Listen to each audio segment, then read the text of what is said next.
With Dr. Chamblee here at Baptist Health Behavioral Services, the director here to talk about this horrific news that we got out of Texas at Robb Elementary School. I know there are a lot of parents like myself that, it's just hard to put into words the feelings that we have, or just anyone. But there are a lot of children that are seeing this news too, and you talk to children. That's what you do. How do we as parents talk to our children about something like this? It's not an easy conversation, no matter how we do it, no matter how old the child is. But the first thing I would say is stay age appropriate. We sometimes want to share too much information with them, but I would say just start with some very basic things and let them ask questions. And we as parents need to be prepared that they are going to ask questions. They're going to ask questions about their safety. They're going to ask questions about their friends.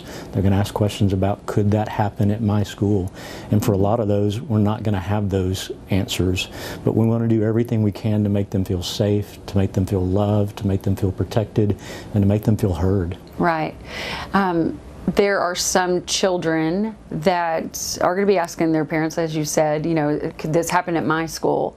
How do you answer that question? I think it's important to be truthful with them and just to say that we're doing everything that we can as a school and as a family to make sure everybody is safe.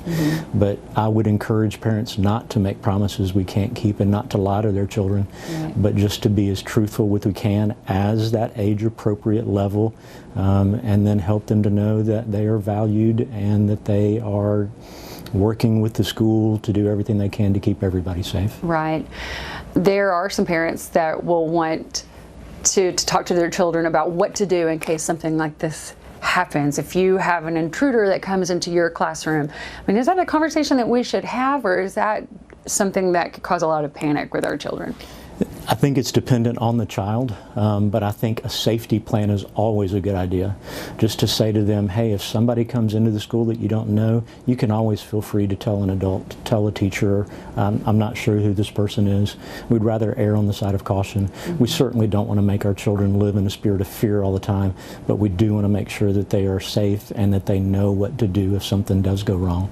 There are some children that are seeing this news. It's just hard to avoid now that our children have devices. Is it good to kind of keep them away from those devices during a time like this when you know this news is just there everywhere? Because some of this information is just not great for little ones. Sure.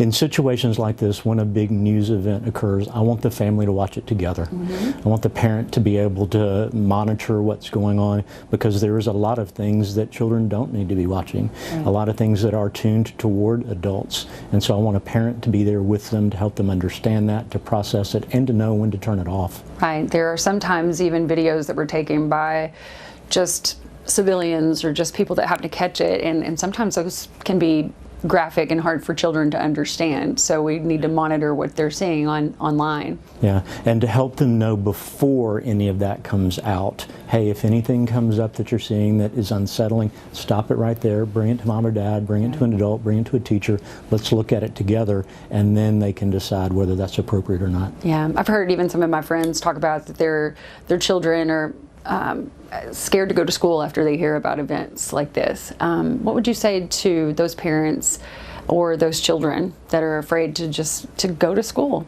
Again, having those conversations before anything like this occurs is so important. Helping a child to feel that they can talk to their parents about anything, especially something like bullying. If they feel like that they have been affected in some way or another, to know that they can talk to a teacher, to know that they can talk to a parent. Helping to have those preventative conversations help us in these times where emergencies occur. Yeah, and we're talking a lot about children right now, but this affects so many people, from the children to parents. We have so many teachers that are affected by this. It's just really, really hard time. It's there's no way to understand it, really. It's a mind-boggling kind of thing, trying to understand why somebody would do something like this, why somebody would want to hurt innocent people. It's not something we can easily wrap our minds around. But in those times, we've got to be able to support each other, be able to come alongside each other, and to help each other through these challenging times. And again, any way we can help prevent these things on the front end by promoting conversations, by allowing folks safe places to talk, it's going to help us in the long run. Oh, we really appreciate this information. Thank you so much. Absolutely.